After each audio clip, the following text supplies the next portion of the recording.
One.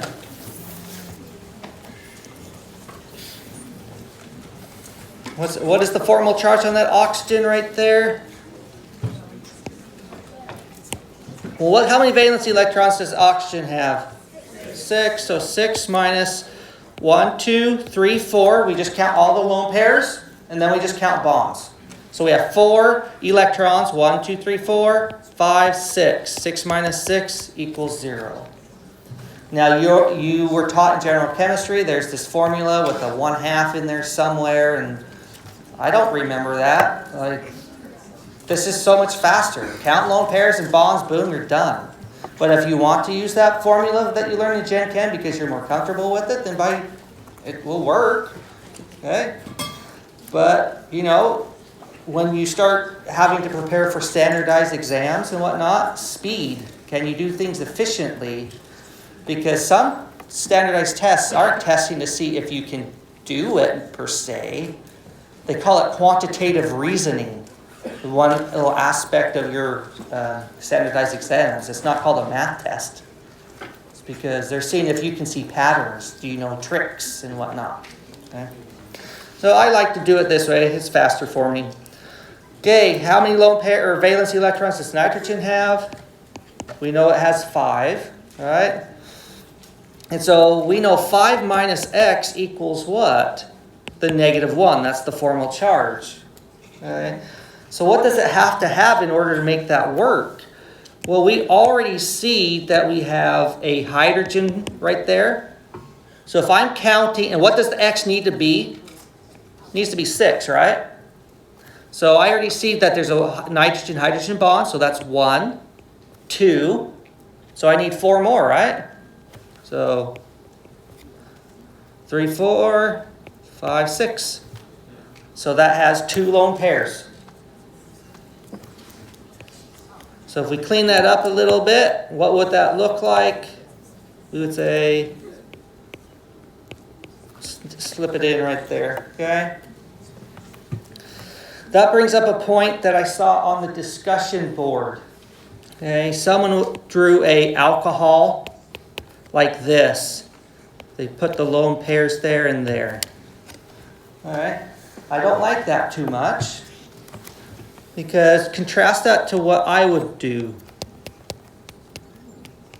Okay.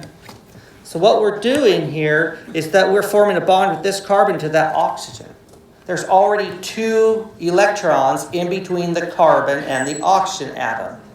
The way that this is drawn right here shows 2 electrons in that bond between the carbon and the oxygen, and then just this lone pair sandwiched in between.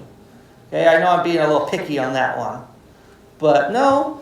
But then when you think about it in the Versper theory, or valence bond theory, where's the orbitals for that oxygen? Okay, you have one sp2 hybridized orbital coming out at you, and then the other going into the board. Okay, that's where the electrons are going to reside. So, yeah, don't put lone pairs in between atoms. Okay, does that make sense? Okay, what's the formal charge on the oxygen atom below here?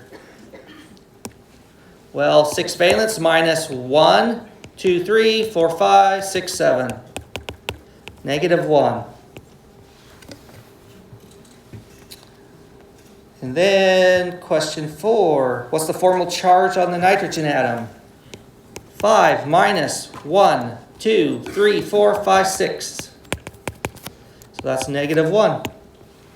You see how fast I'm doing that? Just counting the electrons and the bonds. Okay, which one is bad here? Yeah, it's D. Okay. Everything's above that point. So you can draw your wedges and dashes and whatnot. Has to be like these. Those are all correct. A student in the last class said, what if you compared this, a lone pair and a lone pair underneath? All right. Well, put the lone pair at the apex. All right. Lone pairs and bonds. It also just makes sense when you look at the valence bond theory. Where's the orbitals that are going to contain that lone pair? It's in a tetrahedral shape.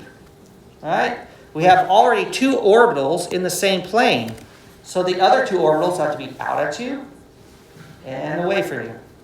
So we just draw that accordingly. Okay, any questions about those 5 examples? Does anyone want to go over them again or have any questions about those?